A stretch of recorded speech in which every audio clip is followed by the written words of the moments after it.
Welcome to the Hustle or Bust podcast powered by Paver Art. Our mission is simple: to dive deep into the world of entrepreneurship, small business, and all the success, struggle, and challenges that need to be confronted in the pursuit of growth.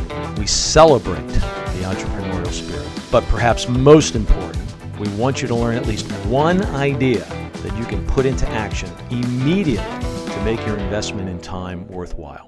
Welcome to episode 31 of the Hustle or Bust podcast. On this episode, we are pleased to chat with Mike Legregni, the owner of the Veteran Wood Co. We dive into his backstory, which is really fascinating. It's a combination of military experience, law enforcement, and all things love for the maker community. It is easy to see why Mike has real traction in the initial years of his new business. We hope you enjoy it, and drop us a line with some feedback.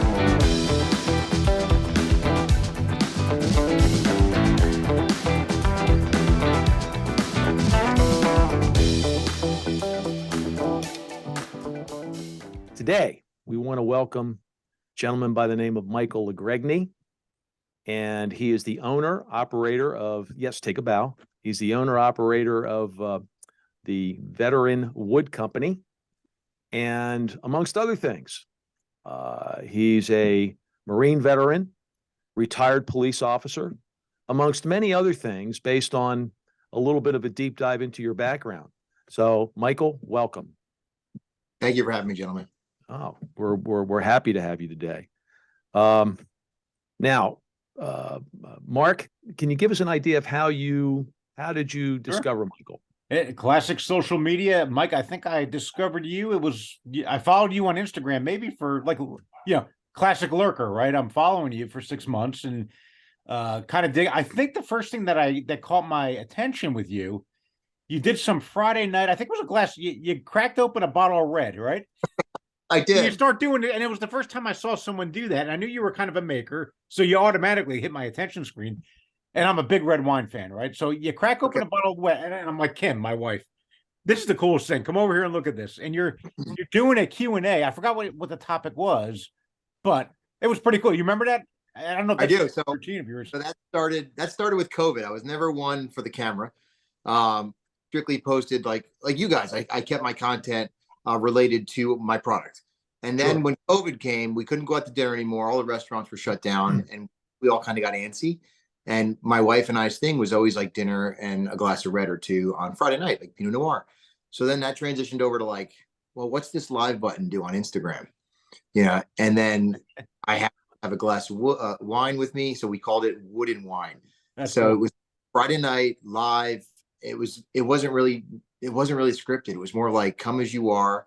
Like, let's talk about whatever it is you want to talk. No religion, no politics, and just talk about shop, talk about projects, talk about me, talk about you.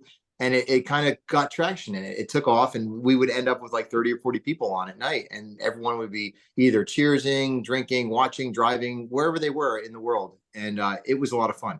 So we did that for almost about a year, every Friday or so. Until it kind of like dwindled off and COVID, went away. Sure. And I remember we were trying to get together for the longest time during COVID, and I think I got COVID, and then you might have gotten it one. We were trying to get together in your shop, but did that build? Because you've got a nice following on social media. Did that help you build a following, or was that just kind of something you did for fun? No, it was kind of like a thing. Yeah, I'd say it didn't really help. It definitely didn't hurt. But it was just kind of like a thing, like to keep me busy, to keep us from going crazy, and to keep that like community sense of having a drink and interacting with people, socializing, but not really being able to get out. So kind of what we did. Mike Bull, that's how I met Mike, is the classic social media following and kind of intrigued. And we started a little bit of a dialogue. But Mike, why don't you give your background? Give us your backstory before we get into how you started your business and kind of what brought you here today. Tell us a little bit about your background. All right. Background, born and raised in Paramus, New Jersey. Grew up playing hockey my whole life. Cool. Joined the Marine Corps when I was 17, prior to 9/11. Initial job in the Marine Corps, I was an aircraft mechanics because I've always enjoyed mechanics, if you couldn't tell. And after 9/11, switched over jobs to embassy security. We did Marine security guard duty, was the duty, and did that for a few years. Did a couple different embassies overseas, working as like a diplomatic security Marine. And then I got out in 2006, put myself through college, criminal justice, up here in Bergen County, New Jersey. and worked as a commercial HVAC technician for a couple of years, again, using my hands, mechanics, and then transitioned to law enforcement. I got hired in 2010 for a small town up in Bergen County, New Jersey. Worked there for just over 9 years, all the while always holding like a part-time job. Police was, was more than enough, but we have a lot of time off, so there'd be a lot of downtime. So I ran a jiu-jitsu academy for about 4 or 5 years. I was the general manager of a jiu-jitsu school, and then I also helped my buddy who owns a low voltage data and cable company. We did that also for a couple of years, and then in 2019, I left my police department and started working for myself. So it started as a hobby, started real slow. Married, bought a house, owned the basic chop saw, table saw, things that every homeowner should own if you plan on fixing a couple things. And then my wife had asked me at some point in our marriage, she's like, "Can you make a wooden American flag for the house, like just decor?" And I was like, "Yeah, no problem. I could do that. Like I could do everything other than like carve the stars, because that's like we don't know how to do that yet." So I cut some stripes, I cut the union, I bought stars at Michael's. And then that led me down the rabbit hole of posting it on Facebook, somebody asking how much is it for sale? And then, yes, I'll make you one. Great, how much? And then I'm Googling how much an American flag that's wooden, that's 50 inches wide costs.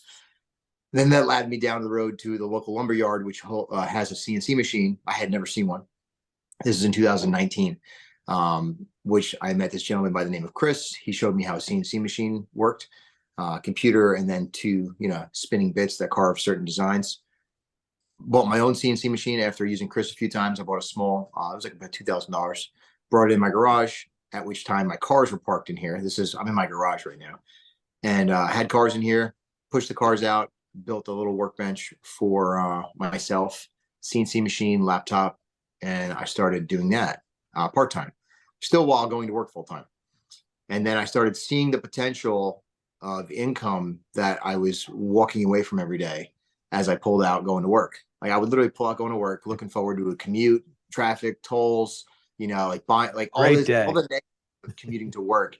And I'd be looking in my garage while I'm backing out of my driveway saying like, there's an easy X amount of dollars sitting here today that I'm walking away from that I could potentially be making.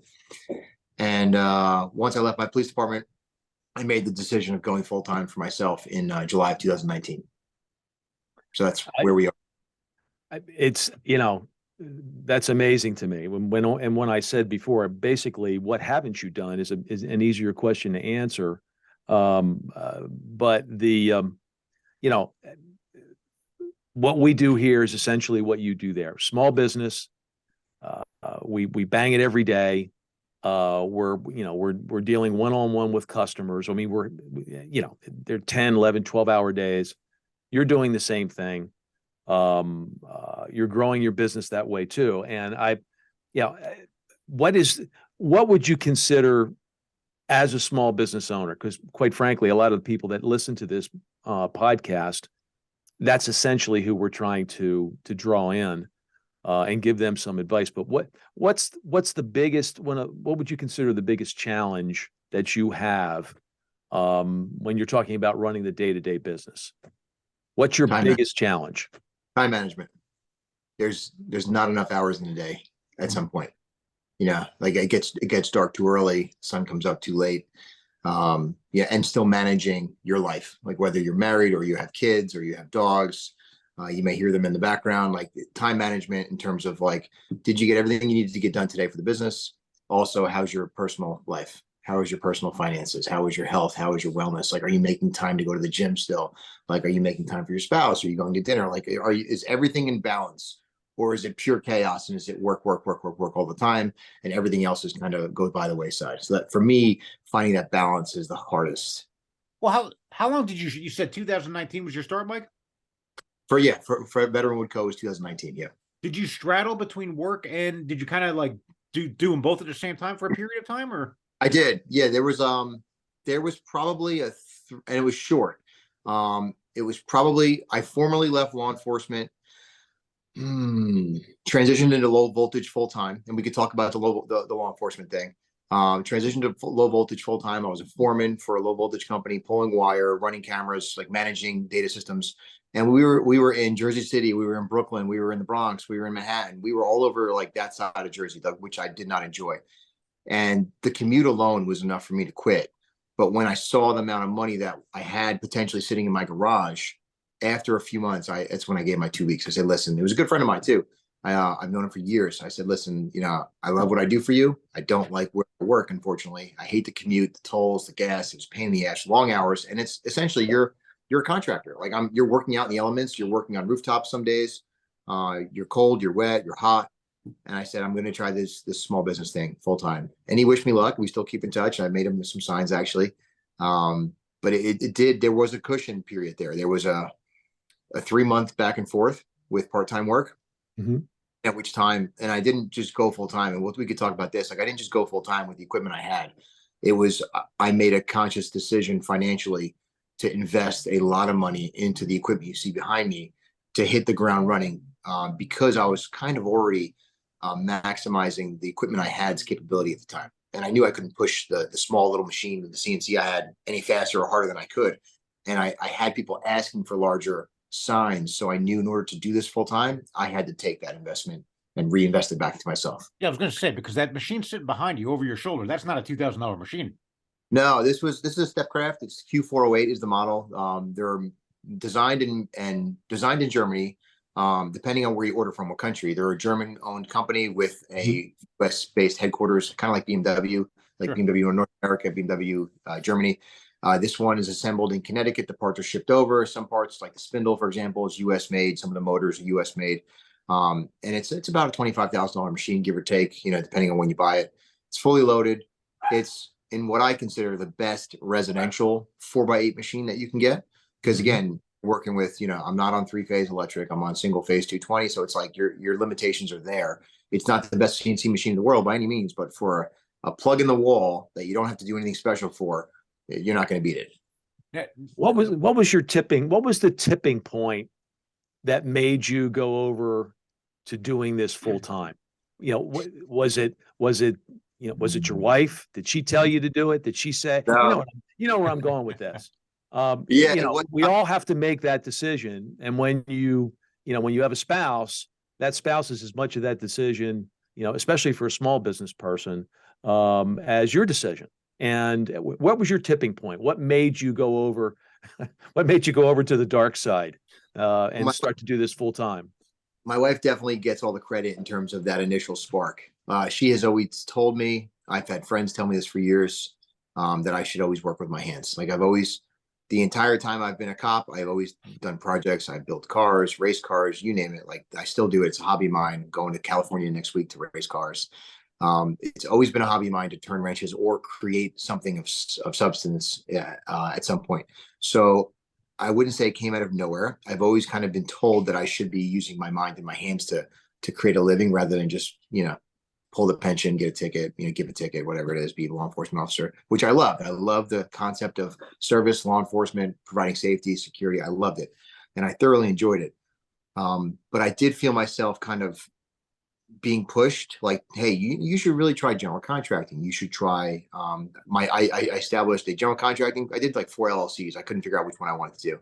It was general contracting was one, and it was named after my wife. Then I did a low voltage one, which was a different name. And then I did Veteran Woodco was the third one. And this was like the random one. The other 2 names I had picked out, like they were clear visions I had. And then Veteran Woodco, I'm like, well, I want to do something with this. And I just put into like a Google search engine and it gave me a name. And I was like, that sounds kind of sexy, Veteran Woodco. So I ran with it.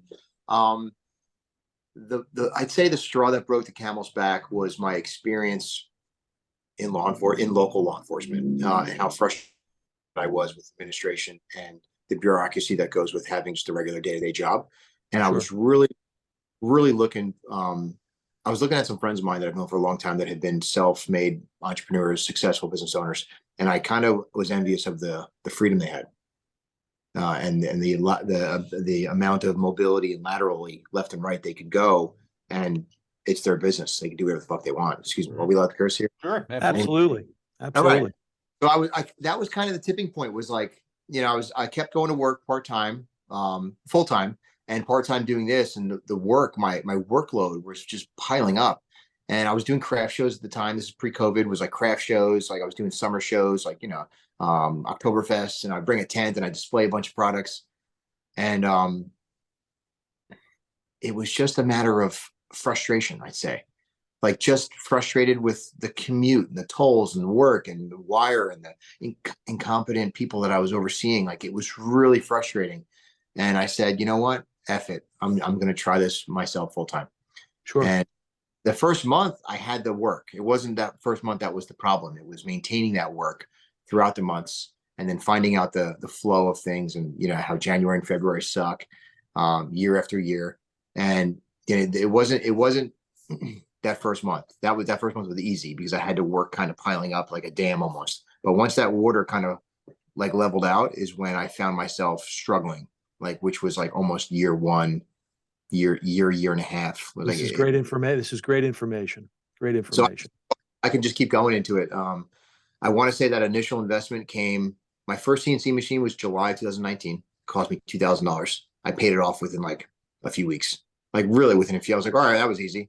And then I had people requesting money, or not money. I had people requesting shop signs that were, 5 times that amount of the CNC machine, like $10,000 jobs. And I was like, well, I'll never be able to do this. And I'm not a big fan of outsourcing work, even if it's to another shop, especially if it's overseas. I just don't like the idea of outsourcing if you have the capability of doing it. So that's when I took that financial investment into myself really seriously, and dumped about $100 grand into the garage. And that includes full electrical rewiring, full insulation, insulated doors and mirrors, insulated doors and windows, sub panel circuitry, lights, ventilation, something that I'd be comfortable, that I'd want to work in here every day, where I wouldn't get frustrated, wouldn't get sick of it. It wouldn't be unattractive. I could shoot, I could do film in here, photography, and it looks good. And then I brought in all the equipment, and the equipment was probably like $75,000 to $80,000. I had to level my slab in the garage because the slab was off level. And then once that came, I brought this machine. I actually teamed up with Stepcraft. I hadn't known them previously. I'm now one of their brand ambassadors. I'm a reseller for Stepcraft. I brought them in. The owner came here. This is just when COVID kicked off. He personally delivered the machine, trained me up on it. It took about 30 minutes. It was very seamless from the old X-Carve to the new Stepcraft. It was a very, very seamless transition. Only thing is different is the machine's a different color. That's it. And I was up and running within the first week. Business is up and running. This machine was paid off within 3 weeks. Like it was. I had 3 big government contracts landed really quickly for like different embassies down south and overseas. And then you find like it comes in waves. And then it did well for the first few months. I set up my Etsy stores. I set up my website. You get your LLC filed. That had already been done. And then there were low points. The low points came where the phone wasn't ringing, and I wasn't getting the emails. And there was one time where I had to go to my wife and I said, I need you to cover the mortgage payment this month. And it took a lot for me to say that. Like it hurt. Sure. Like I felt like less of a husband. But there was 1 or 2 times where I asked her, I was like, listen, and she's got a great career. She makes a great salary, but I would never want to rely on her, as we shouldn't. And it sucked to go to her and say, listen, this is what happens when you own your own company. Like I can't force people in here. I'm not taking my own paycheck. Like nobody's paying me on Friday. So, but things seem to have recovered. COVID had 0 effect on us. I think that time was maybe during COVID, but it wasn't a long standing period. It was very short, maybe a month or 2, where it was like, we didn't have any traction this month. Like nobody's buying anything. Sure. And things have gotten a lot better since then. So we're still here. During COVID, after that recovery, I started looking at commercial leasing spaces, like to buy myself a shop. I looked at like some properties to buy, then I looked at some properties to rent, and then I kind of held off. I didn't like the numbers where we are. And you guys can relate, being in New Jersey. It's expensive. Talk to some friends out of state that are down south, that are in Texas, that are in the Carolinas, and they're paying a fraction of what we pay per square foot, if that. So the numbers weren't very attractive, and I couldn't really justify the numbers based on my income at the time. So I kind of held off. And then this past year, we revisited that again, where we're looking for spaces. And of course, real estate's gone up because everyone moved out of the city, and now this is the place to live. So I'm kind of in that weird spot right now. I'm not bursting at the seams quite yet. I've got enough work to keep me busy for 2 to 3 months. I thoroughly enjoy what I do. We didn't even talk about what I do yet. We just kind of got right into it, but I thoroughly enjoy what I do. I have an apprentice that comes a couple days a week. And I'm looking forward to, if there is like a version 2.0, I'm really looking forward to what that will be. Well, why don't we talk a bit about your support system? Okay. Obviously, go into your product. And your product, and absolutely talk about your product. I mean, I think that's very, very important. Any good, when we started this business, we had good people starting the business. I mean, we had 3 guys who had come from areas that complemented each other when we started. Okay. You're basically doing this. You started this business on your own. Do you have a support system? And if you do, go into that a little bit. Talk to us about that. Because every small business owner, for the most part, has one. There's something there, whether it's a CPA to help you with the business, end of it. Of course, we've already talked about your spouse, whoever else you might have. Please go into it. Unfortunately, no. I didn't come from that side of the house in terms of my family, other than my wife and her amazing emotional support, because that's what she provides. She's a very smart girl. She's probably the most intelligent human, and I'm not exaggerating. She's a neuropsychologist, so she's a very smart cookie. She's probably the most intelligent person that I know. Her father's a doctor. Her mother retired from the healthcare field. Not the same with my parents. I didn't come from that side of the tracks, unfortunately. So I've kind of sowed my own here. Every day is like trial and error. I've gone through like 3 or 4 accountants, like looking for one that I like. I have a few business owners who I've been able to kind of pick their brains here and there. People I call friends that I could go out with on the weekends and have drinks. But I really haven't had a mentor, so to speak, that has said, hey, here's how you do it. Here's how you set up your LLC. Here's how you set up your bank account. Here's how you set up your sales channels or your marketing. I haven't had that. So this has kind of been like trial by fire. Well, let me, if I can poke at this a little bit. You haven't had that mentor, but you had 4 LLCs. So square that. Yeah. And let me build on that a little bit. You're in CNC. What is it? Computer numeric. It's advanced computer numeric machinery, or yeah, it's advanced. It's advanced manufacturing. So you come from Marines and law enforcement, and you learn CNC, and you set up 4 LLCs. No business mentorship. So how? I guess is the question. I guess it was just desperation of not wanting to turn back to the job force, throwing things at the wall to see what would stick. And this is what stuck with me. I'm not sure if it's because what I love the most, or it was what was the easiest, because it was at home. Like I didn't have to go anywhere for it. It was already here. The general contracting, I tried that. I subbed in a few jobs for a friend of mine who has a very successful company. And I would show up and I, have the blueprints, and I would meet with the contractors. And my problem was the language. I didn't speak Portuguese, didn't speak Spanish, couldn't communicate with half the guys. So then the homeowners would show up and they'd have a question, and I would look at the contractors and they would no speaking. So I'd be like, well, this isn't for me. Like it was a very frustrating line of work. The low voltage thing, I couldn't get any traction. I was able to set up my accounts to all my local vendors. Like I was able to walk into the same vendors that I used to go to with a different company. I would give my IAN number. Hey, I'm a new LLC. Here's the business card. I had business cards, I had a website, and marketing. Nothing. Phone never rang. Instagram never took off. Nothing. It was like crickets. This was the only thing. And I don't know. I want to say it's because of my background that this was such like a magnet for people to kind of come to me for, because it was like veteran law enforcement making custom one-off pieces for your veteran or law enforcement officer. Sure. And it just seemed to jive really well. And it still jives really well. And that's why I kind of enjoy it. I enjoyed law enforcement. I love being in the military, and I love working with my hands. So now it's like, I get to do all 3. I get to deal with law enforcement. I get to deal with military. I get to make them stuff that nobody else is making out there. Like if I told you guys some of the guests, and I'll call them guests, I've had generals, 3-star generals in my garage. I had SEAL team blank number members in my garage. I've done work for Michael Murphy Museum, like the Medal of Honor winner. Cool, sure. BI fly team, which is attached to SEAL team blank. Like these, like the people that come and go now that I meet, that I shake hands with, get coins with, like I couldn't see that possible being a general contractor or having a low voltage company. Like it just would never happen. It would be so matter of fact. It'd be black and white, almost boring. But creating houses or creating networks, I thoroughly enjoy what I do. So I guess talk a it's little just, bit about your product. What's the tangible product you're making? so we make mostly dimensional art, 3D dimensional artwork, CNC based, sometimes laser based, indoor and outdoor. It could be for whatever, depends on what the customers need. We have started dabbling in LED lit channel letters, which is a very popular market to be in for signage.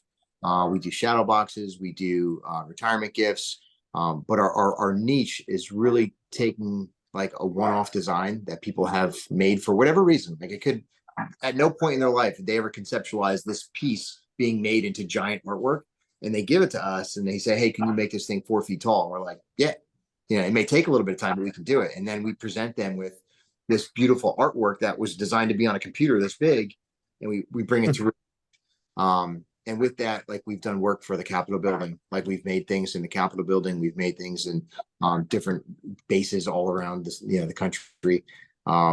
Taking small logos that were once meant to go on a uniform and making them into larger, more tangible, visible items or logos. Or How's the word gotten out about your product? I mean, in all seriousness, I mean, was it primarily social media, your connections, or a combination of the two?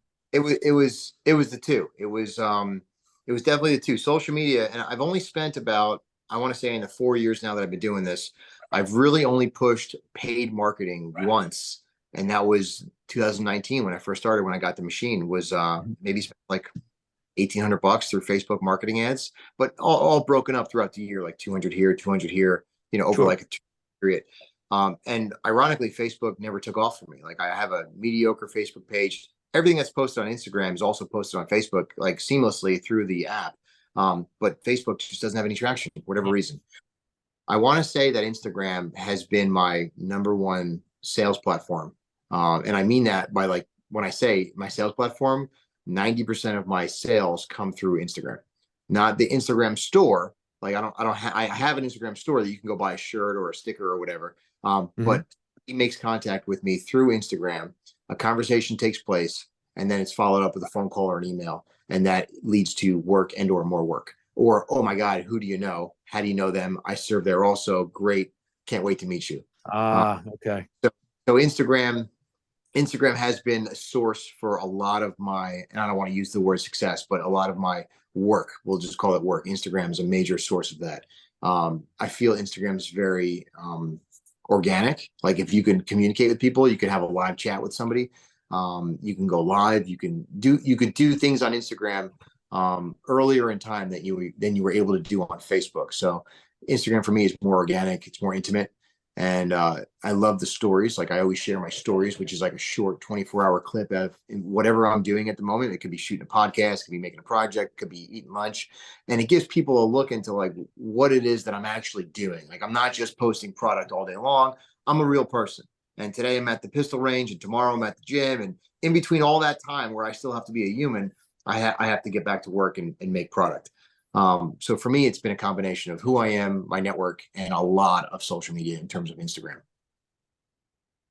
Gotcha. You're the word that came to when I first saw you and started following you, those Friday night things. I mean, the word that came to my mind is fearless. You've got no fear of jumping on live, talking to people. It could be any topic. And I'm like, and I was bringing my wife over. I'm like, this is pretty special. I mean, if you can actually engage a group of people live, and kind of bring your craft in, maybe not, doesn't matter. There's something special there, and it's not polished. It was just you being you. So that's kind of like it's bit me in the foot, like in law enforcement. When I was a uniformed police officer, I have to be very specific about what type of law enforcement it was. It would bite me in the foot sometimes because I speak my mind. I told my boss to go fuck himself one night. Didn't work out very well for me. Sure. Right? He was being rude. Shocking. He was being rude to me, so I returned the favor or rude to him. I just, said Jersey attitude, and I told him to go fuck himself. Yep. I find that my biggest struggle with social media is remembering that I'm representing my own business, which is paying the bills, and trying not to, and this is going to sound really, silly, but trying not to offend anybody. I want to have fun. Who you see is what I am. I do speak my mind, but I also do keep track of what I'm saying, because there's a lot out there that could affect the business. Yeah. You Yeah. gotta be careful. Well, we are in a polarized world. There's no doubt about it. But And I'm not even talking politics and gender. Like, I would never, like, those are off limits for the most part. Yep. I'm talking about, like, just, calling something as you see it. Like, Sure. even in your industry, like in the paver industry, if you see something out there that, maybe is installed right, the bricks are off level, or there's no sand to fill the cracks, it's your competition. You kind of want to say something, but people may look at you like you're trying to cause problems. So for me, I kind of just sit back. I enjoy my immediate surroundings, my viewers. I have a small crew of really loyal followers, and we have a really good time on Instagram. Like, and I wish we had that good of a time on other platforms, but I can only do one at a time. Sure. TikTok is just silliness. I don't see any business being derived from TikTok unless you're some sort of influencer and you want to show your body off. Facebook is hit or miss. I do use Facebook a lot. We'll get into social media if you want to get into more marketing things. I do use Facebook a lot for generating sales, but it's a lot of window shoppers. I feel like a lot of shoppers in the marketplace. But for me, I really enjoy the Instagram experience if you know how to use it. And for all three of us here, I have to stress it. I've stressed it to other business owners. If you guys are watching this, when I say Instagram, I mean, you're not scrolling on Instagram. You're managing your business on Instagram. You're not a consumer, you are a business. So I have Great to, point. Great point. my mantra yesterday was don't scroll. Like, so my daily mantra, I try to have one every day. I have an alarm set for 10 a.m. It goes off every day, right around when I'm getting focused in the shop, and it reminds me of something. I'm not going to say what it is because it sounds kind of cheesy, but it's just to get my mindset right. Sure. And yes, was don't scroll. So anytime I go on social media, check your DMs, maybe reply to a few comments. Don't get caught scrolling, because Get off. Yeah. consumer, like, you don't even realize it. You're now consuming garbage.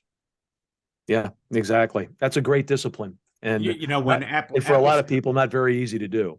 Apple started doing this every Sunday night. They started pushing out, you spent X number of hours a week on your iPhone.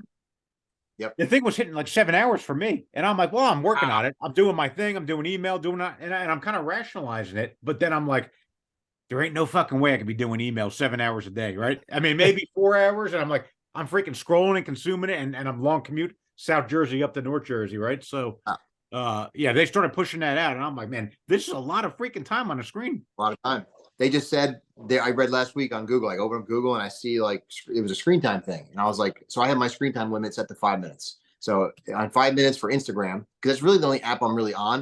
Yep. If I'm on my web app, if I'm on Shopify, like, I can find myself navigating that, no problem. But Instagram, it's designed to suck you in, just like TikTok is. It's a dopamine hit, designed to suck you in, and we're all susceptible to it. So we have to make sure we're disciplined when we use it. So I have a timer set for 5 minutes. So on Instagram, when I've had that app open for 5 minutes, even if I walk away from my phone, the screen goes black and it says, you've hit your limit. Do you want to continue or not? And I just close the app and I walk away. Because whatever I was doing wasn't that important, because I wasn't, paying attention. But there was an article that came out this past week. They said that every day, somebody invented the scrolling feature. It's actually like a patented thing. There's like a guy who invented it. Every day on the earth, we as a human race scroll enough for 220,000 lifetimes every hour. Wow. Think about it. So one lifetime, what, 85, 90 years old? 220,000 times that every hour or every day. It was insane. Like the amount of astounding. And companies are making it off us. Well, we're the product basically from all that scrolling. We're exactly right. Yep. Well, you've got, one of the things that I noticed when I checked you out, for lack of a better term, talk a little bit about the Maker Community Project. Okay. I mean, what is your involvement in that? First of all, why did you get involved? I think I know why, but let the folks that are watching this know, and delve into that a little bit for us too. I'm very interested in that. Okay, it's a soft spot in my heart for that. The Maker Community Project is officially a New Jersey nonprofit. It's the nonprofit corporation that I set up a couple of years ago. And here's how it came about. I had when I was selling my first CNC machine, the little one I had, a gentleman hit me up on one of the forums where I listed it for sale, and he asked me if I was willing to part it out. And I said it'd just be easier. Tell me what you're looking for. And I think I gave my phone number, and he called me. And we went back and forth on DM a couple times, and like the typing, the way the English was structured wasn't the best grammar. So I was like, just give me a call. We could get this done on the phone. So he calls me, and immediately I was able to pick up that there was a disability that was in play, like a severe disability that I picked up on.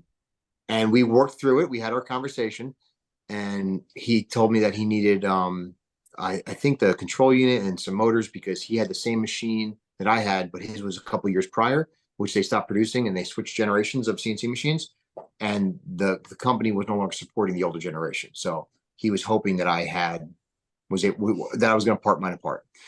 I told him I couldn't do it, but I knew of another machine that was sitting around. So when I went to get this Stepcraft and they delivered it to Connecticut, while I was up there, Stepcraft kind of modeled this after a couple of different machines that were on the market.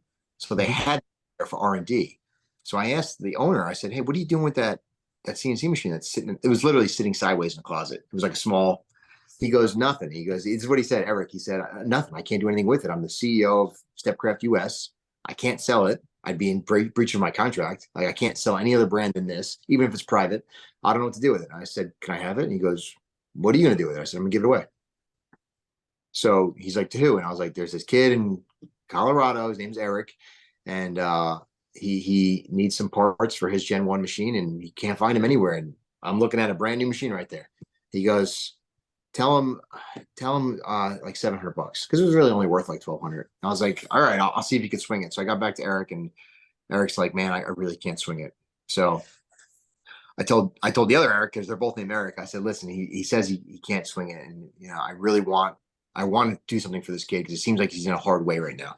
So Eric, I melted his heart. I made him feel a little bad about himself. When he delivered the big machine, he brought the little one and gave it to me.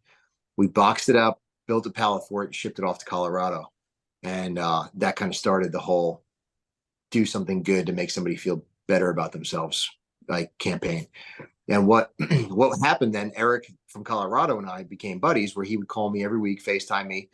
He was in a traumatic motorcycle accident that nearly took his life. Now he struggles with partial inability to walk, extreme fatigue, cognitive disability, can't really formulate sentences like you and I can. But he's able to operate a machine, but he has a severe lack of fine motor skills, and his hands aren't really able to kind of move like we can move our dexterity. So he uses a CNC machine, which gets the job done, which is amazing. So he starts asking me I need new bits. Can you help me with bits? And I was like, man, my wife's going to kill me if I start buying this stranger parts for his machine. Like, he wanted a new spoil board, and I was like, oh my God. So I did a couple of things here and there. It was a couple $100 worth of stuff I sent him. And then like the asks got bigger, and he was married with children. And I vetted him, Facebook, FaceTime, show me your house. Let me see your kids. Like, it wasn't like some random, it was, but it wasn't. And then we started BS, and he would FaceTime me multiple times a day. And we would just bullshit. I'd be making stuff in my shop. He'd be making stuff in his shop. And eventually the ask got larger to the point where I was like, Eric, my wife will divorce me if she finds out I gave you $500 cash. Like, so I said to myself, what can I do to give this guy money legally that's not going to get me in trouble? And then I remember I have like this amazing Instagram following, right? Like, thousands of people that just want to watch what I'm doing every day. So the day came where Eric sent me a picture from the ER. And he had filleted his palm open on his DeWalt table saw. Like, it was literally, he's lucky he has his hand. It was cut open, like 47 stitches right here. And I was like, what did you do? And he's, again, no fine motor skills. He's barely able to hold the push block. He lost his grip, and he had the blade higher than it should have been. And it just cut right through his hand. He retained it. They fixed it, but he's in bad shape. Tells me he's going home the next day to work on more stuff. And I'm like, you're nuts. Like, you're nuts. So this is probably 2 years in our relationship, maybe a year in our relationship. And then the next week, he does this hand, his finger, like wide open on his finger, the same saw. So I'm sitting here and I have a saw stop. I have this, it's like $4,500 saw stop. It's 3 horsepower, 220. It's beautiful. I want him to have this saw stop because if my blade gets hit with a piece of skin or whatever, it stops and it retracts below the surface and nobody gets hurt. All I do is replace the blade, replace the cartridge. I'm out $150 and I'm not on the way to the hospital. So I went on Instagram and I asked for his permission. He said yes, and I shared the photos of his palm, and it was bad. And then I followed it up with the story and the backstory, and I kind of told everyone a little backstory about Eric and how I knew him. And I wanted to raise money to buy him a saw stop, and the saw stop cost $4,000, and we raised, I want to say $4,600 in like 16 hours. Oh my God. People just sent me money from like Venmo, PayPal, Zelle, like Apple transfer, whatever. And I was like, ching, all day. Ching. I'm like, this is amazing. This is amazing. So I got teared up. The money, I stopped the money raising early because we hit it by like 8 o'clock at night. It was nuts. I went on live. I made the phone call from a different phone and ordered the saw stop and gave my credit card number. I had to put it on mute so nobody hear it. And it was delivered to him in like a week and a half. That's so cool. So then other companies saw me doing this and they're like, what's his address? And I was like, what do you want to send him? Like, we want to send him a chisel. We want to send him a hammer. We want to send him. So next thing you know, Eric had a saw stop with like all different types of accessories. Then he had toolboxes showing up. Then he had router jigs and sleds and miter saws, all kinds of stuff showing at his house. And my mind was blown. So that was like the Maker Community Project 1.0, where it was just I think it was just an LLC at the time, because I had no aspirations of like formally doing any nonprofit work. And then I was like, yeah, I'm like, this has legs. I'm like, imagine if we kept within the maker community, which you guys fall under, which most people that make anything fall under. What if there are people with needs, whether they're disability, whether it's a home fire or a shop fire or an accident or a medical emergency, but somebody in the community needs something, whether it's financial assistance or equipment, and the rest of us could help raise money for that cause, rather than just have like a GoFundMe link, which is kind of like off to the side. Yep. Like we do it using the thousands of followers that we have. Like rather than just share a GoFundMe link, like I'm actually going to say, hey, Mark, you want to be on my team? Like how many followers does Paver Art have? How many followers does this company have? Let's all team up and raise money using the thousands of followers that we all have. So I started making phone calls. First, it started as a DM on Instagram, like, hey, I have an idea for a nonprofit. We want to raise money for people with disabilities and or in crisis. Would you be interested to be on my team? And I kind of had an idea of who I wanted. I had some people that I considered competition, and I had some people I looked up to or that were in similar like workspaces as me. So I targeted because they were on my radar, and I wanted to either know more about them or wanted to exploit something from their toolbox. So I hit up about 10 or 11 dudes and women and men, and I introduced them to the idea, and they all said yes.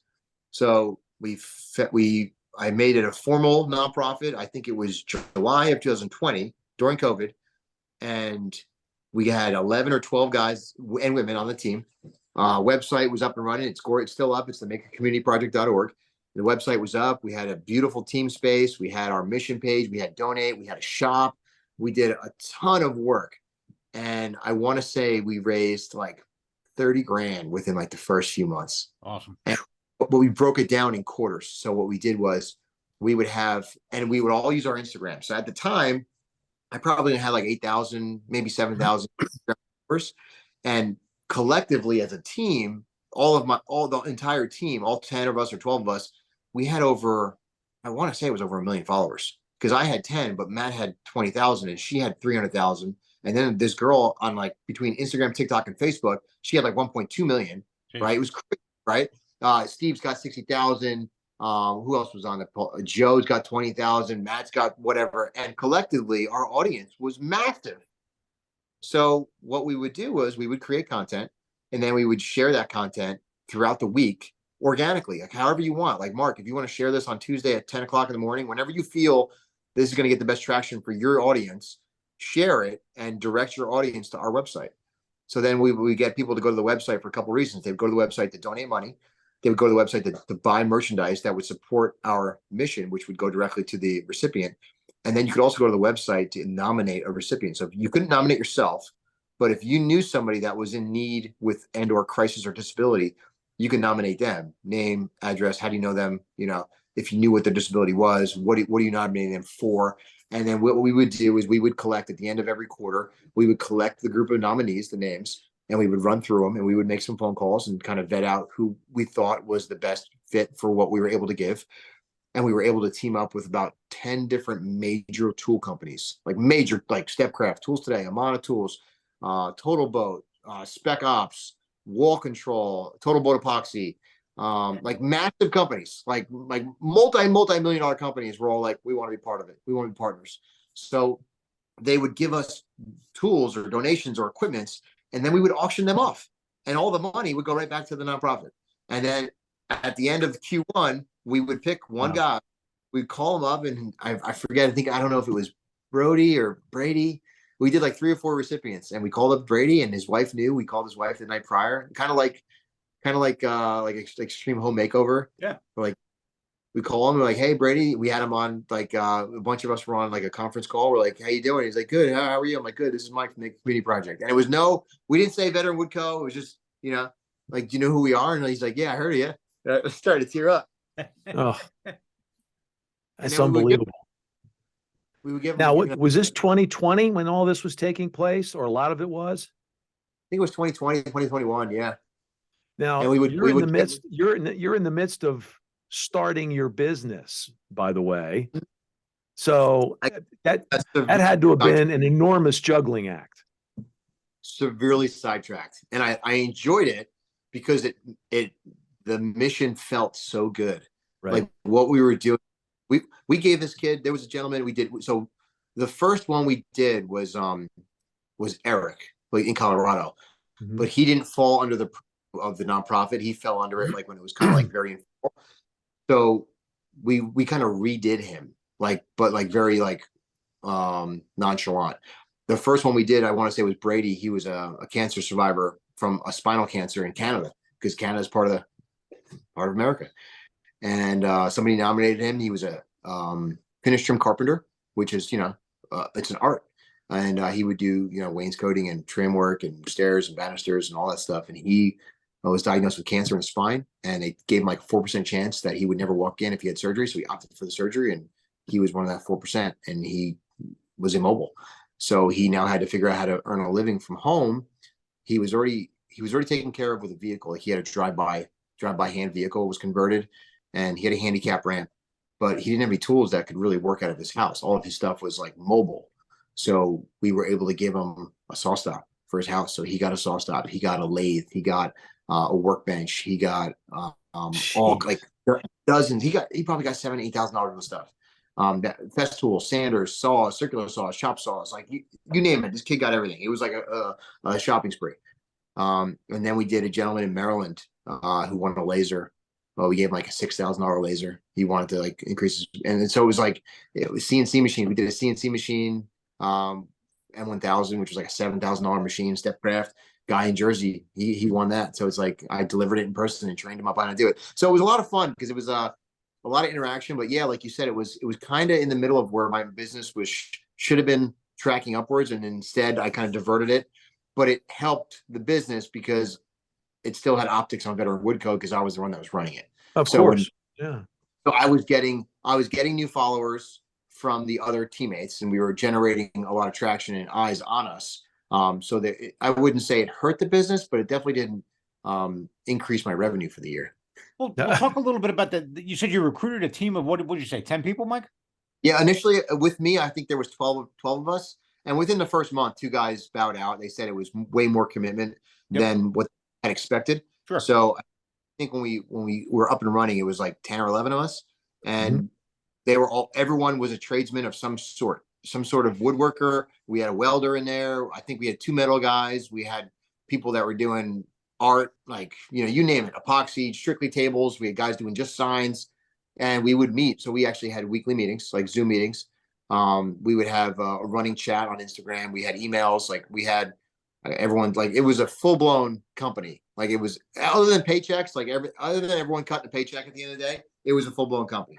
We had uniforms, we had t-shirts, everyone had their own email address. We were communicating with our partners. Everyone had a list of responsibilities, what they needed to do every week. One guy was creating content, the other guy's editing a store, one person's working on the website, Jeez.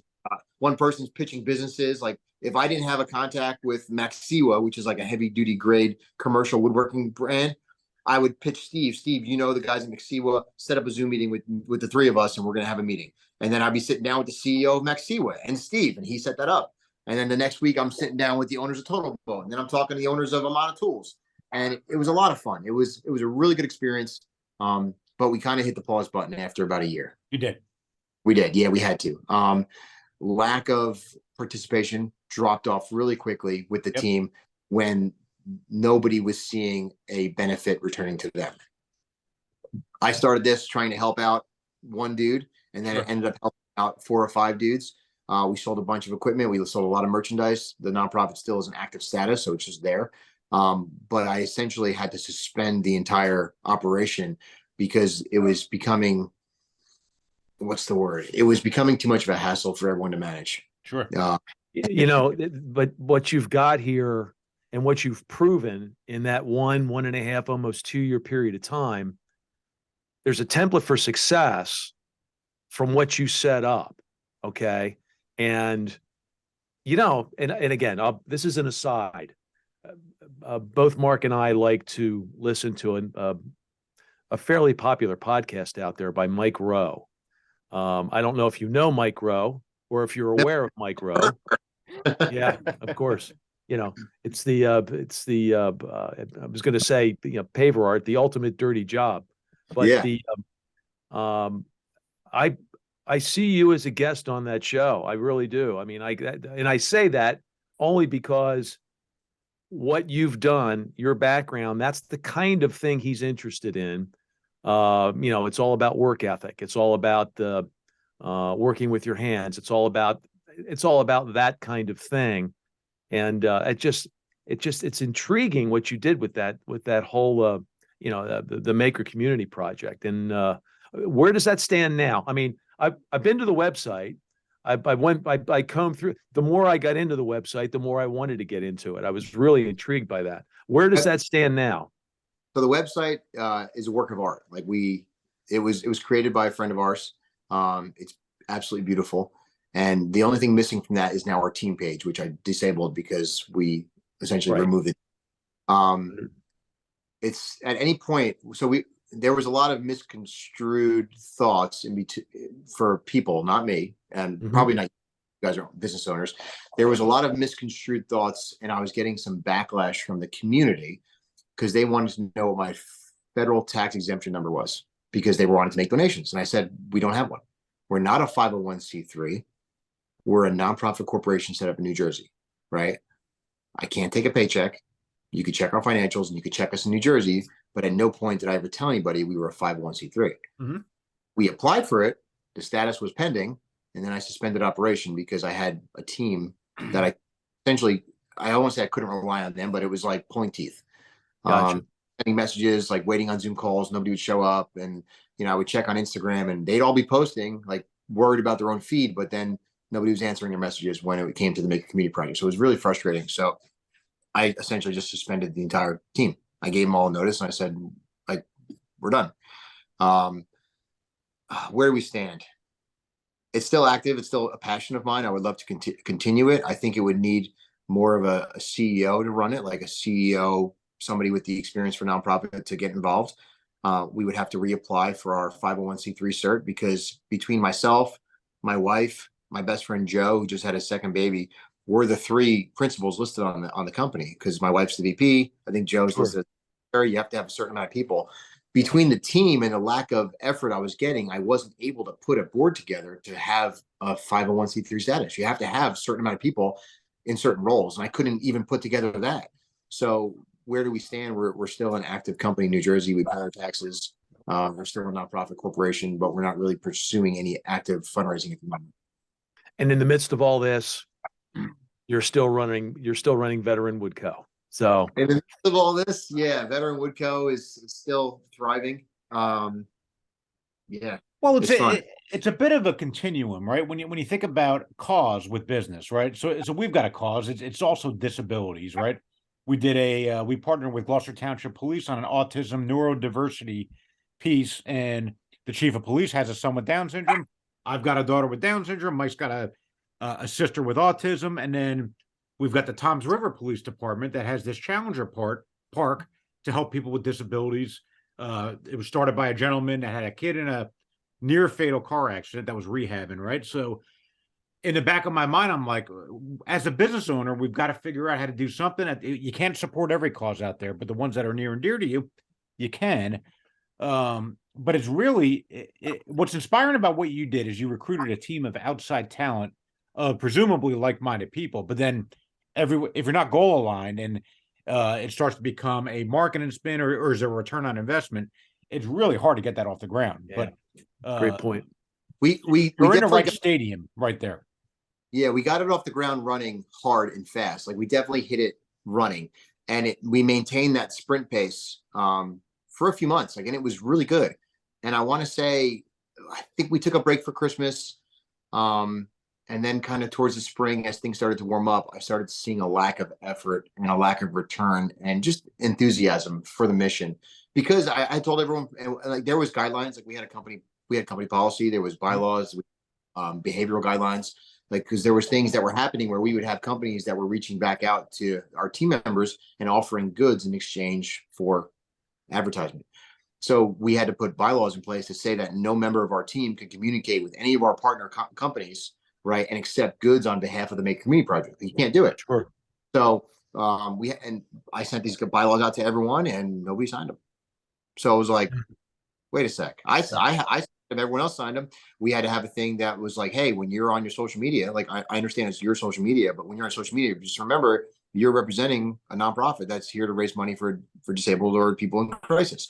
And there was a lot of, not everyone, but there were some things that were going on like behind closed doors where it was like, is this somebody we want on our team? Sure. Then there was maybe a member or two that was just doing it for the glory, that thought it would be a good way for them to bolster their social media following. And I think that had a lot to do with people backing down or backing off the throttle, was they weren't seeing a return of investment in terms of what their social media is gaining from this. Right. And it wasn't about that. The mission had nothing to do with us. That's why we established a separate channel. Your motives were pure, and you wanted your other team members' motives to be pure also. That's what it sounds like. And so. I think it could be attained if I had supplemental income and I was able to focus solely on the nonprofit without worrying about another company. If we had team members that had supplemental income with a paycheck, it would definitely be a more attainable goal, rather than having all of us be independent business owners. And by the way, I need your not 100% attention, but I need a good amount of it at some point during the week to break away from your business. Well, let's go. Let's go down that road a little bit, Mike, because you're a new business for the most part. 2019 is a brand new business in my mind, right? You're still in that, I would say, you're beyond the viability stage, but where do you assess where you're at now with the business in terms of your satisfaction with it, or where 5 years? I keep hearing 5 years is like, you got to give it 5 years. Right. I could definitely see myself doing this long term. I have a few guys in the industry who I know that are older than me, that have been doing it just a little bit longer than me, that have given me enough confidence to say, Mike, you're going to be fine. Like keep running with it. You're doing great. Like where you're at is awesome. In terms of viability, I think there's legs. I definitely think there's legs as long as I stick with it. I've been in this weird space for the past couple of years with law enforcement, and perhaps going back to law enforcement, where I've kind of held my foot just off the throttle a little bit, because with looking for rental spaces and signing leases and entertaining an offer back to work to go get that supplemental income, which is a pension and job security, which we all want, I've kind of been in like teeter-totter.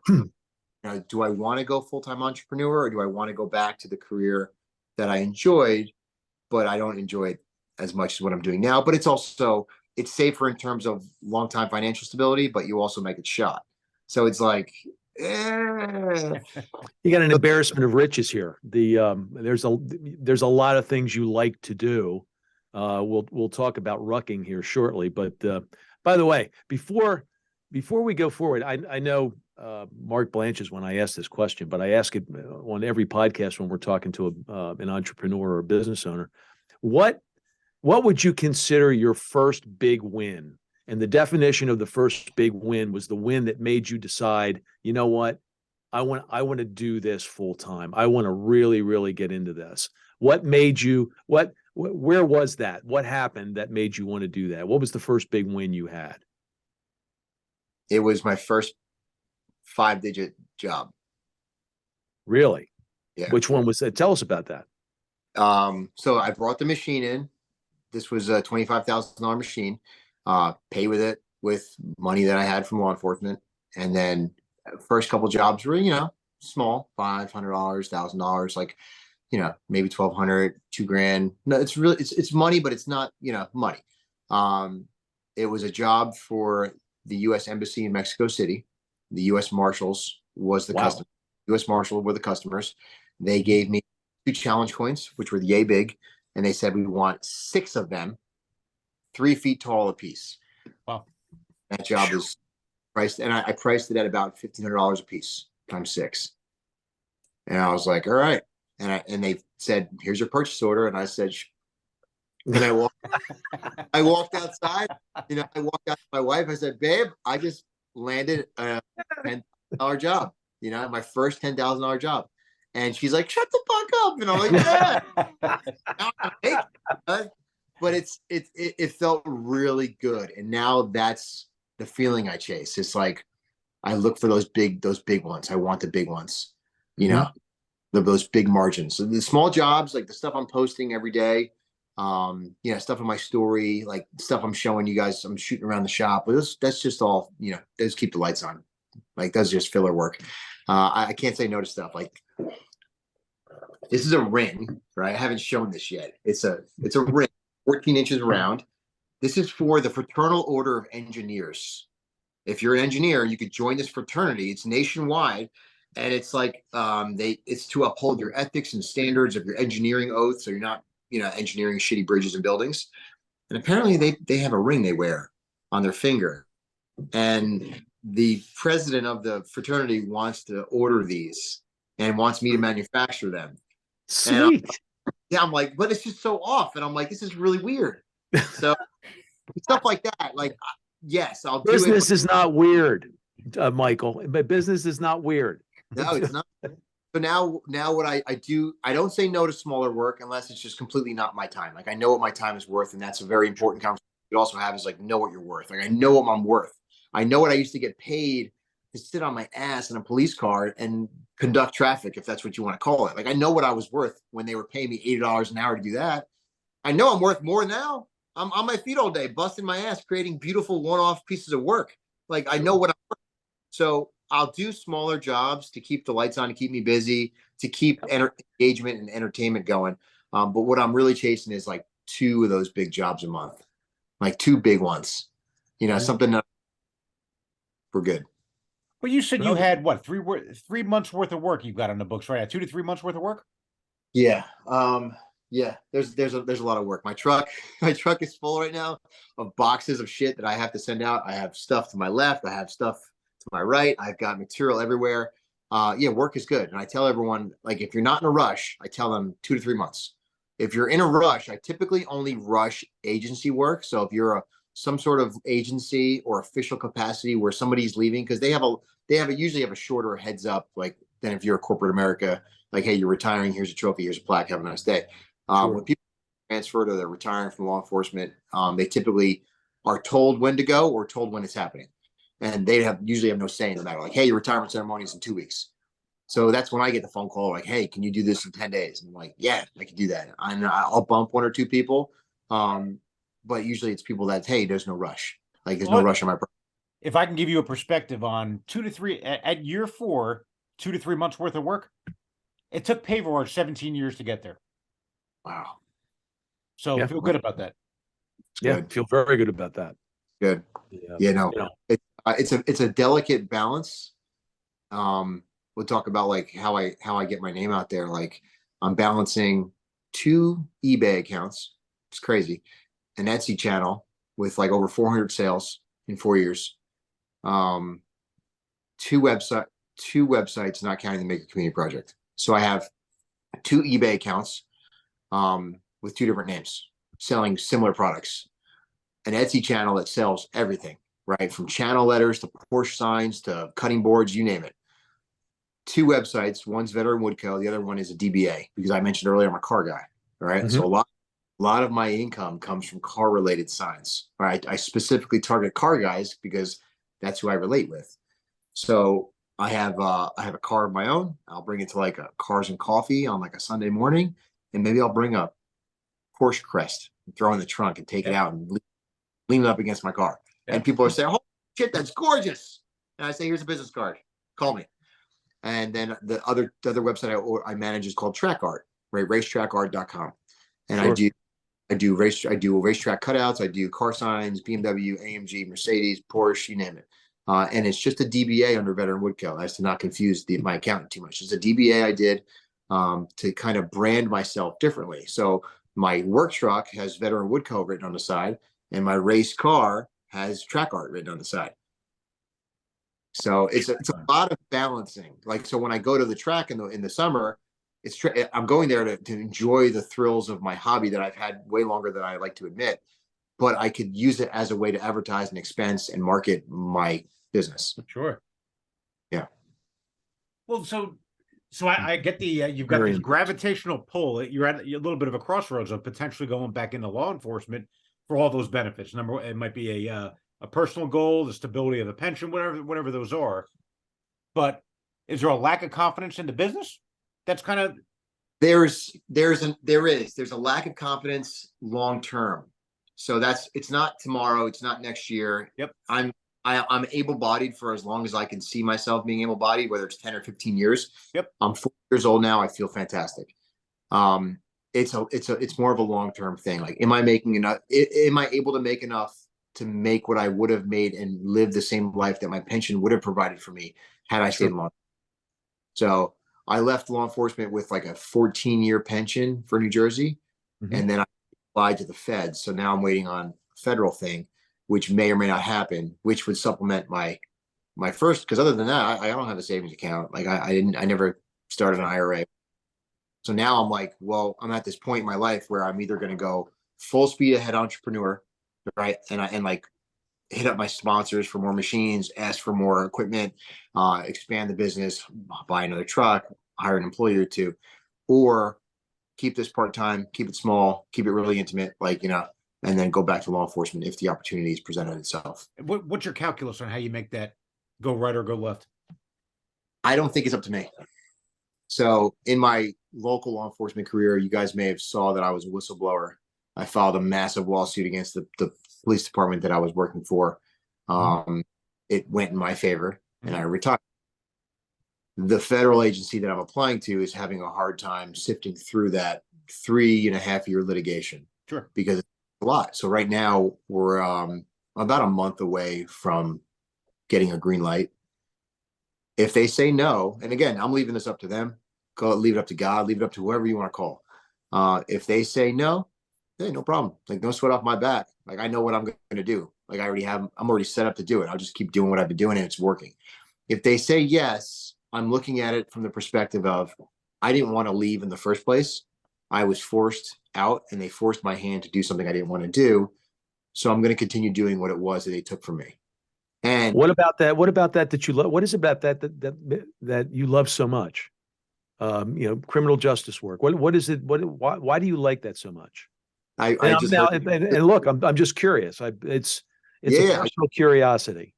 Have you watched that show Your Honor yet on with it Bryan Cranston? Have you watched? Yeah. On Showtime. Okay. It's on Showtime. Yeah. You remember the part where the detective says that she loves chasing bad guys? Yes, I do. I do. There's a certain thrill. Don't get me wrong, I love helping. Like, whether it's helping people, doing CPR, like saving babies. Like, it sounds cliche, like it's very satisfactory work, and you could definitely see the fruits of your labor. However, you are working for the man at the end of the day. Yep. But there's also that adrenaline, that mission, like that thing we've all kind of looked for, that you may or may not have ever tasted before, but when you do, it's like, wow, that was really good. It's hard to say. The agency I applied for, I fully believe in their mission. Like, I wouldn't have applied to them if I didn't. It's something I've always wanted to do for a long time that I just never got the opportunity to do. And I don't think that just because I have this now, I should ignore that. I'm just going to kind of let the cards fall where they may. Sure. And I've been told by a bunch of dudes that I'm crazy. I've been told by a bunch of dudes that I have the best of both worlds and take whatever you can get. And if for whatever reason the opportunity presents itself and I don't like it, I just walk away. Sure.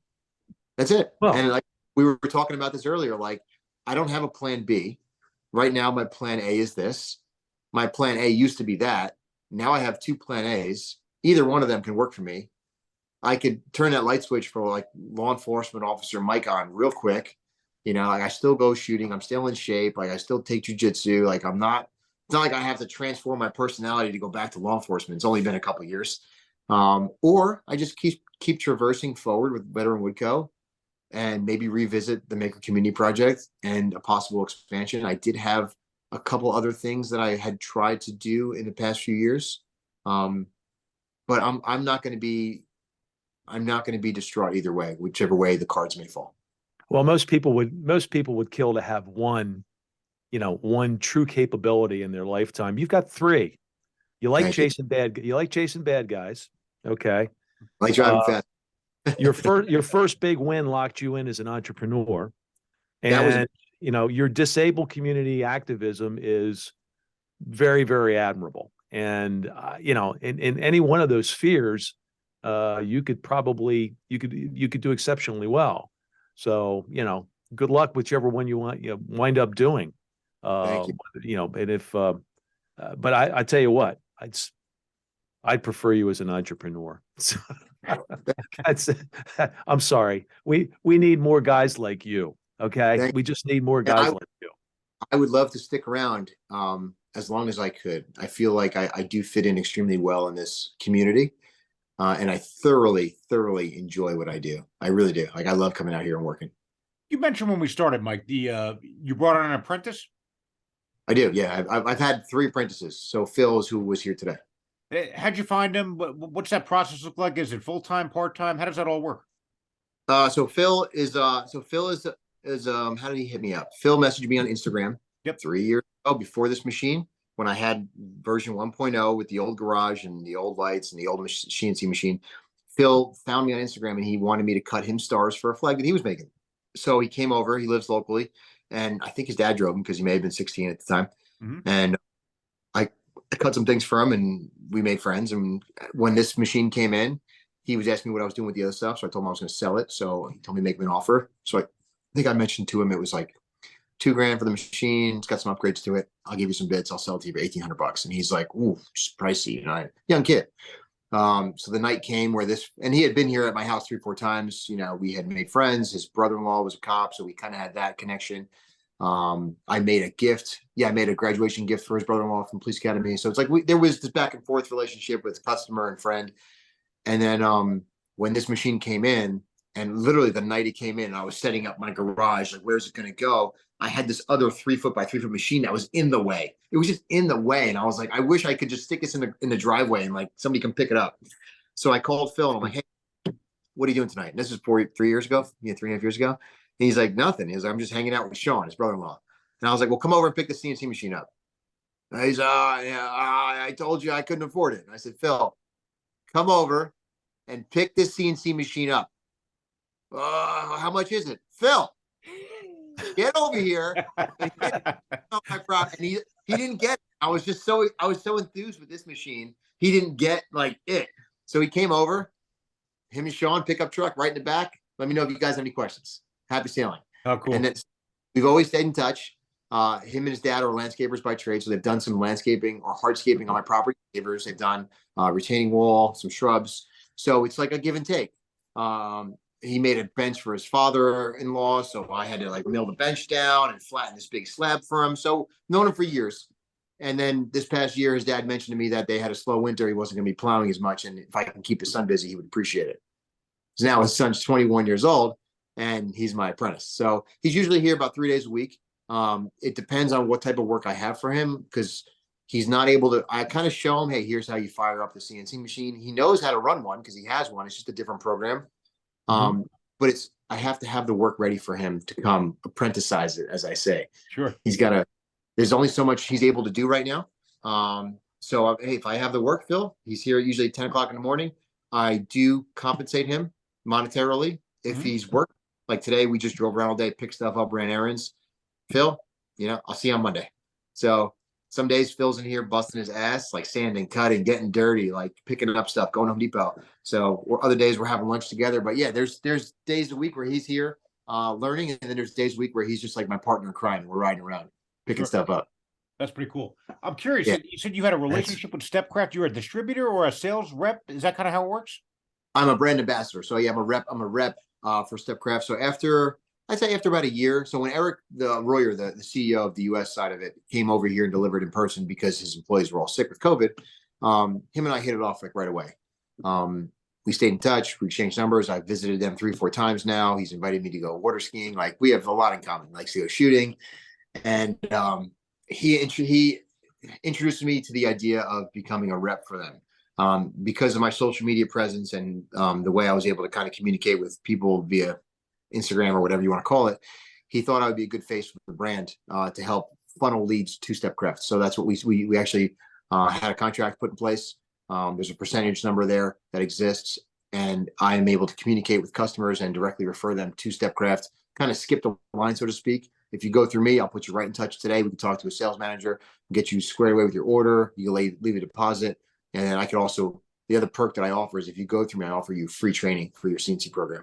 So that's something Stepcraft isn't offering that. So like I'm trying to entice you to sell to me so I can make the money from them, but I'm also going to get you up and running. So, and the third thing that I also do for them is I do offer tech support, like non-official tech support, where they will refer guys to me if they need some training or if they think it's a machine issue that I can help. And if it's beyond to do remotely, then I could get them over to that side of the house. So this is it's a big, massive country, and I'm generally of the mindset of abundance, but I'm in 2 towns over from you in Jersey, let's say, and you're going to sell me a CNC machine, train me how to do it. Are you not putting your competitor in business? Who's my competitor? You. Oh, you. Well, a hypothetical person that buys a CNC machine, you're training them on the art of CNC and sign making or whatever it is. I'm training them on, I offer them like a free hour of like design, right? Like if you don't have a program yet, I'll show you, because if most of these guys, when they're buying a new machine like this, they typically don't have the program needed to use this machine.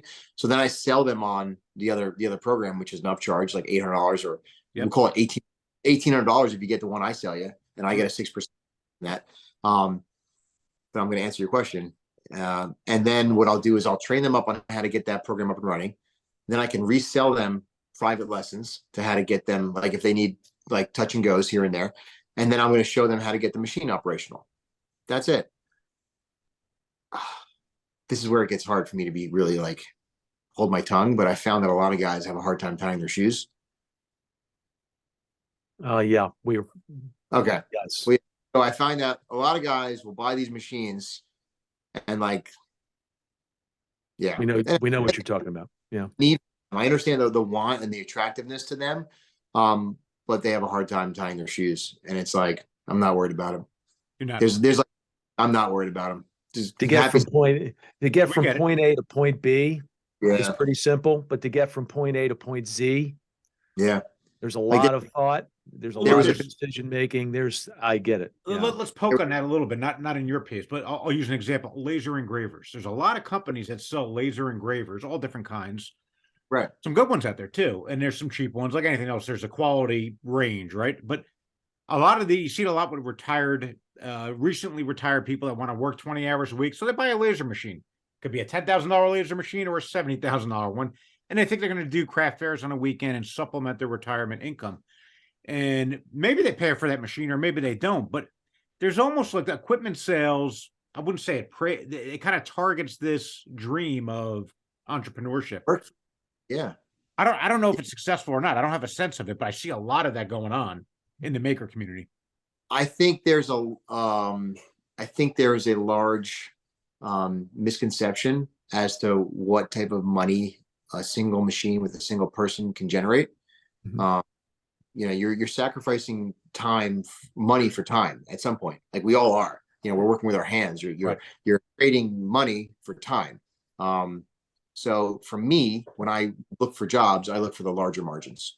I think when you're working with something that's so finite as a laser engraving machine, the margins are so small, your volume has to be massive. That's right. For you to produce, for you to produce anything that's going to be considered supplemental income. Whether or not my wife's just messaging me, why aren't you responding to my DMs? Because I'm on Zoom, babe. Tell her you're on the Hustle or Bust podcast. Yeah. there's a large misconception on what like real money looks like, and what overhead costs and what shipping costs and what one person is physically capable of doing in 24 hours, or let's call it a 12-hour day.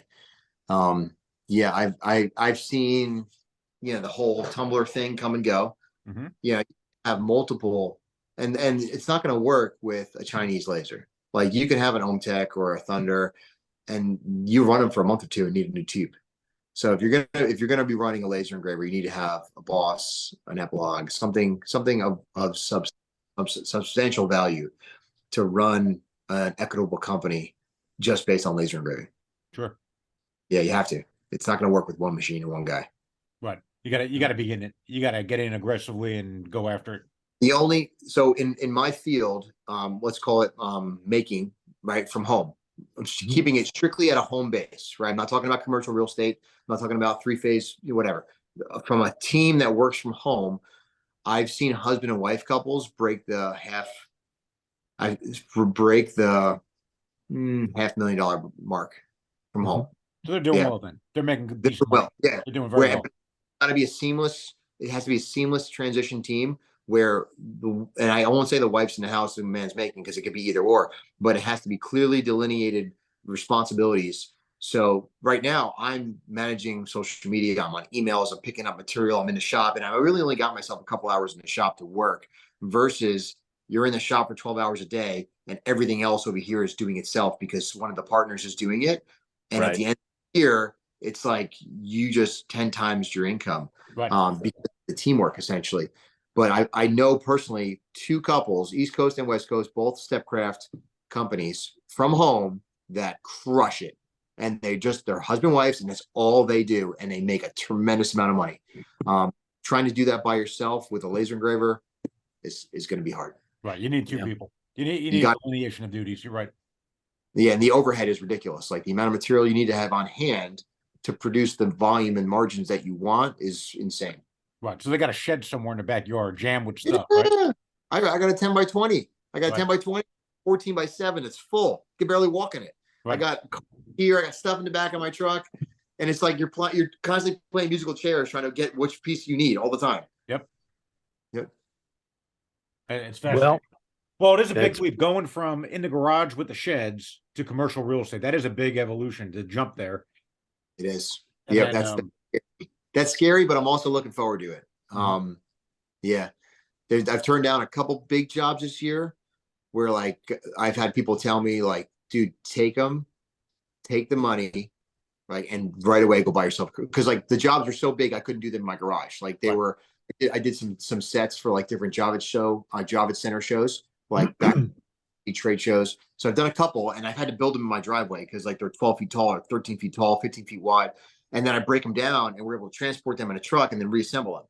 Some of these jobs they've called for are so elaborate, I would have to build it in my garage, but I have an 8-foot ceiling. Right. So I've contemplated this, and I've mentioned it to some of my friends, and they're like, take the money, bid on the job, and go get yourself a space right away. And catch up to the job. And I'm like, it doesn't sound like the best idea. They're like, do it. Trust me. That's how everyone does it. Just take the money, tell them you can make it, even though you can't, and then go get a space and fucking make it.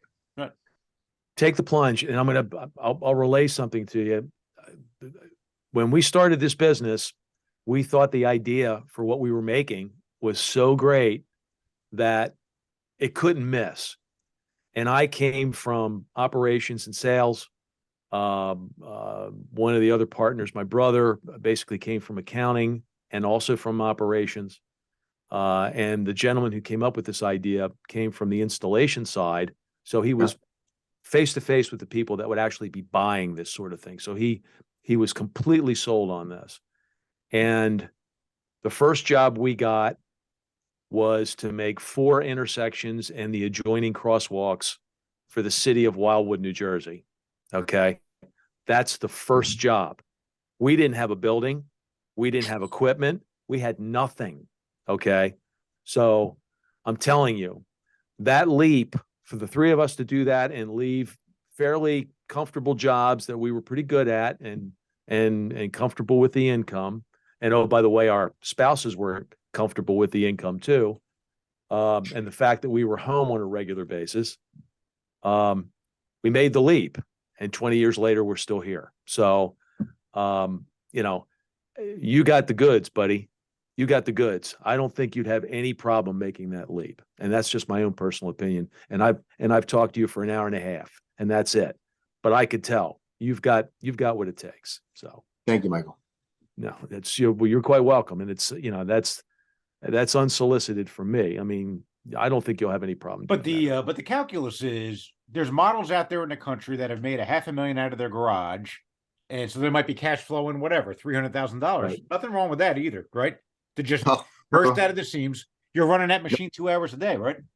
no commute, no tolls, no nothing. Just go in the garage.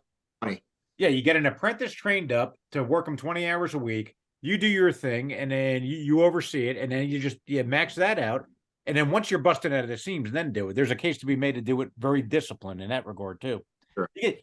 You can be successful any which way you go. Tell me what you think about this, because I've used this excuse a few times because it's probably what I would say if somebody asked me to be their apprentice. A lot of guys have said, "Well, what if this law enforcement thing happens and you want to keep your company running?" My immediate response is, "I'll just take a break for a few months and then run it part time when I'm back because I have to go away for a few months." I've had a couple guys say this: "Well, why don't you train up an apprentice, somebody that you know you can rely on, to come work for you and have them run the company while you're gone?" And my response was, "Well, anybody who has the skill and talent to run what I'm doing while I'm not around isn't going to want to work for me. Because if I found Good somebody point. Yeah. that was talented enough to do what I'm doing when I'm not around, why would you work for me? You do it on your own." Well, because they can't tie their shoelaces, like you Well, said. they can't. Well, they don't want them near me. Look, there's people that That's exactly right. there are people in this world that will never sign the front of the check. They're only going to sign the back of the check. You're But right. Phil might be a guy that would love to work for you full time, be a general manager, Great. right? He'd be capable. So you go, let's just play this out, right? Real time on a podcast. You go take your law enforcement job if you get it. You call Phil up and say, "All right, you're full time now, right?" And you oversee him, right? You give him the coaching 2 hours a day, 3 hours a day, whatever it is. Do your law enforcement thing. You can even make him a partner. There's nothing wrong with that. You can make him a 25%, or you can strike an equity deal. He might not even need equity or something like that, or apprentice. But why would they not do it for themselves? They don't want to spend the money. They don't want to write the check for $500. They don't have the check. Their parents are employees. They'll always be employees. So look, the business ownership rate in America is only 8%. So 92% of the world will never be a business owner. Right. Working. Yep. So there's the case for it, why they wouldn't do it. Just like you said, they can't tie their shoes. They're just not going to be successful and compete with you. If they want to start Veteran Woodco #2 competitor, they can't tie their, and you're confident in that. You're confident in that because you know what it takes to really be successful at it. So my take is, I would not put the company on pause if you got that law enforcement thing and you want to pursue that. The first thing I would do is get a apprentice and try and keep it rolling. Now that might mean you have, instead of giving a 4-week lead time or an 8-week lead time, you push it out. You push, you slow it down a little bit as you bring the apprentice up to speed. But I wouldn't be thinking putting it on the maker community project is something different. You put the pause on that. You absolutely the right thing. But this thing, I'd work my ass off to try and keep the thing rolling with an apprentice. I would love to also. I'd love to come back on the weekends and get in the garage and do work. It's hard finding, and you guys have heard this, it's hard finding good help. And Phil is great. But he isn't the guy that I'd want to be like, "Phil, go run. You're going to be in the garage all day by yourself." Right. Not yet. I've been here for a few weeks. Yep. Sure. There are some guys in New Jersey who I would love to bring together and come work either for me or with me. Look, the first thing is, as you're talking about space, the first thing I'm thinking about is, look, we got a corner in our building, probably not enough space, but we just took on a new space. Now we probably aren't the right one, but that type of thing, people that are in the maker community, in the manufacturing space, it's kind of an adjacent. That could be an option too. It is an option, but it's hard to find that real estate that's available. People get freaked out when you start mentioning paint, Right. epoxy stuff like that. Is there a paint booth? Is it EPA? Like, and then everyone gets scared. But that's kind of what I'm looking for right now. I would love to get a standalone building. Yep. But ideally, I'm in like an industrial complex somewhere, single story with some roof vents. Yep. Garage door and just coming and going. Yep. Look, it's a great. I think Mike said it. A great problem to have. You got 3 good avenues right here. You've proven success in buckets on each one of them, so you're in a great spot. It's I'm definitely of riches. Not in a bad spot. I love where I'm at, and I love the options. And if I had no option, this was it, I'd be totally happy with it. The best thing that I love most about the most thing that I love best about working for myself is a schedule. Yep. When it's time to put your nose to the grindstone, you got to go. Like, there are nights where I tell my wife, listen, I can't eat dinner with you tonight. Just let me know when it's ready and I'll come in and suck it down real quick. But then there are the days where it's like, hey, babe, I'm going to California for a couple of days to go racing. Or, hey, we're going to go down to the beach for a couple of days. We're going to the Hershey Hotel for a couple of days. We're going to Cabo for a couple of days. And I don't have to check with my boss. I don't have to use vacation time. I don't have to call out sick. Like, it's just really easy. But that is also, back to your very first question, the hardest part about this is time management. Right. Yeah. For that person that was in a similar, because you're 40 and you had 9 years in law enforcement, is that right? Yeah, nine plus years, 9.5 years. If the entrepreneurial life, what you've experienced from 2019 today, if that person, there's a lot of people out there, the entrepreneurs that they kind of think about starting their own business or buying their own business. What advice would you have, kind of now seeing both sides of it, for that person? Haven't thought about that. Great question. Yeah, I haven't thought about that. I listen to a lot of podcasts, Ed Milet, all those guys. What advice would I give somebody who wanted to do it? I'd say I'd ask them to really think about what it is they want to get out of it. What are you selling? Like, what you're selling. Evaluate your market. Like, find out what your market is, and then I wouldn't say jump first yet. I'd say you'd have to test the market. Once you test the market, you got a taste for your audience. That's when you jump. Mm-hmm. And really, I'm not in a position to be giving advice, but I'd say that's the way you would plan. Is figure out what your product or whatever you're going to be selling is. Figure out the time management portion of it. Find out where that need fits in the current market, and then once you get a taste for it, you can't like put a foot in to test the water, because the water may just take you down with it. You have to jump. Once you get in there, just go with it. Right. Yeah. That's pretty good advice. Yeah. Pretty good advice. Hey. My dog. The boss. What's the name? We need a name. What's the name? We got 3 of them. Which one do you want? Go all 3. The oldest is Zeke. He's here with me. You'd never know it. And he's a Bichon. And then Caden is the middle child. He's a Great Pyrenees Golden Retriever mix. Wow. Big black Golden Retriever looking dog. And then Brody is the mouth. He's over to my left. He's like a Bichon Maltese-Poo mix. He looks like a poodly, like a white poodly dog. Yeah. So do you have hair all over the shop? Is that an issue? They're all like hypoallergenic. They don't shed much. Caden sheds on like the couch a little bit, but no, they come and go in the shop as they please. Fantastic. Yeah. Well, let's see. I've taken inventory here, and what I've come up with is this. Mike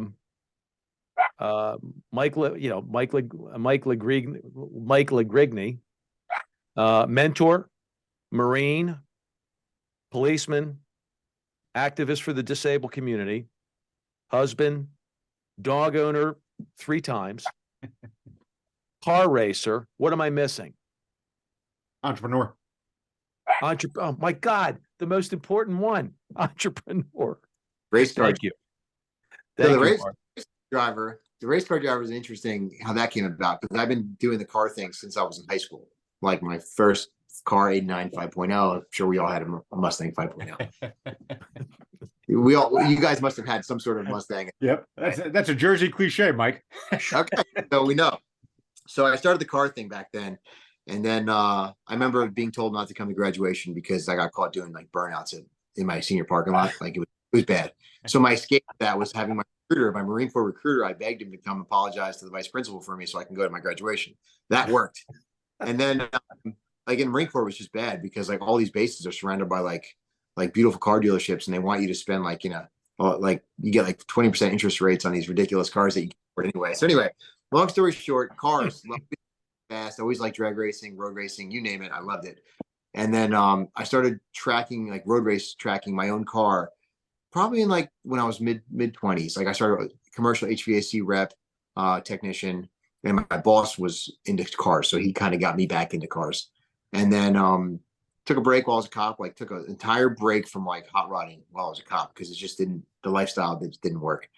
And then as soon as I left, got right back into it. Picked up a car, started driving it. And then a friend of mine who's a fellow entrepreneur, FBI, says, are you into cars? I was like, yeah. He's like, buddy of mine, Daryl on the West Coast. He's got this team for veterans that race cars. He's like, you would be a great fit. And I was like, no shit. He's like, yeah. He like takes vets that are like, looking for like a mission, and he's got like a whole crew of like pit teams, and he's got like 2 cars, and it's called After Action Racing. He's like, you guys would hit it off. And I was like, well, put him in touch. And Daryl calls me up. This was like 2 years ago. And we had like a phone interview. And I had no idea about like what I was getting into. And he's like, hey, what's up? And he had like a southern, he's like, hey, what's up, Daryl?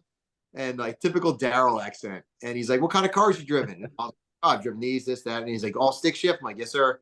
He's like, you know how to double heel clutch? Like, and he was like just testing my knowledge. Like, you double clutch? And I'm like, no. He's like, good. He's like, can you heel toe? I'm like, no, I don't heel toe. He's like, and he was asking me all these silly questions. What tracks have you been to? He's like, can you send me like a track resume of what tracks you've raced at? And I did. I sent him a couple of tracks like Pocono, Mid Ohio, Watkins Glen, all these famous tracks. And he's like, all right, you're on the team. You're going to be in the fast car. Like, what's the fast car? And he's like, it's a Mustang. It's like complete tube chassis, has a fucking 500 horsepower LS Chevy in it. 26-point roll cage. Wide tires. He's like, next race is in was it Oregon, ORP. It was 103 degrees out.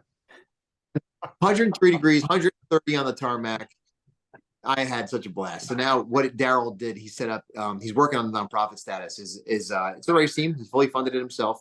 Got 2 cars. He's the mechanic, and he'll bring in veterans that are looking to like experience that thrill and that mission that we lack so much.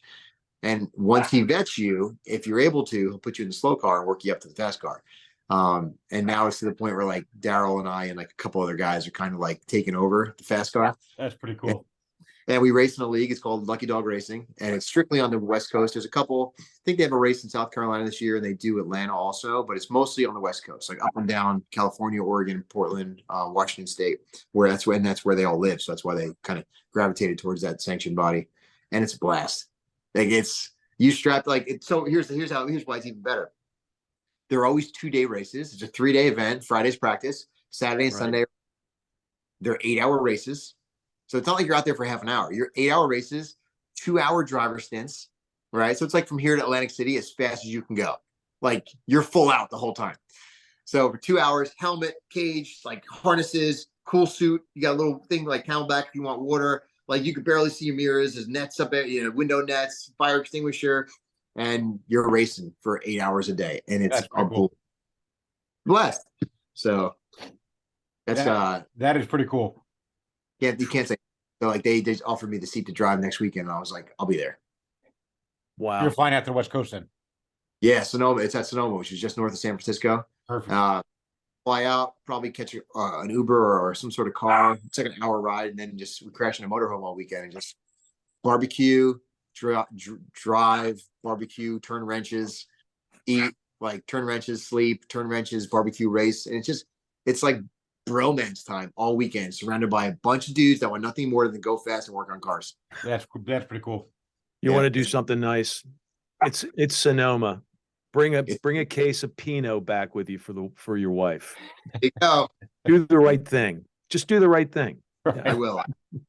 I invited her to come, but she wants to go to Italy for her 40th. So we gotta it's one or the other. Oh my. It's well, good for you. Fantastic. Well, look, this is good stuff here, Mike. Where can people find you? You can find me veteranwoodco.com. Veteran Woodco. It's at Veteran Woodco on Instagram and Facebook. The Maker Community Project is makercommunityproject.org. That's really it. Are you I'm curious, are you a Twitter aficionado or no? No, I'm not on Twitter. Yep. No Twitter, no TikTok, just Facebook and Instagram and website. Also Etsy is Veteran Wood Co. Got it. Okay. Good. Well, this has been a real pleasure. I've enjoyed every minute of this podcast. I really have. Thanks, guys. And, I appreciate it. Look, Well- and we'd be remiss to say, look, thank you for your service. I love following your journey. And Absolutely. we'd love to have you on again in the future. Absolutely. Thank you for your double service. And by the way, that's exactly right. We need to find out in a couple of months or so how all this works out. So, you know, Okay. and I think the people that really, there are people that are loyal to this podcast. I think they're going to want to know too. So, So there's another part of this that's already happened that I can't talk about because of the job opportunity. That if I talk about it, I would lose it. So no. So if they no, here's the thing: if they pass on me, I've got a whole nother journey I want to share with you guys. Yep. But if they say yes, then it never happened. But All right. but it's already happened. What's the time frame? Give us the time frame. When do we have to come back to you? They're supposed to tell me this month whether or not it's green light. Good.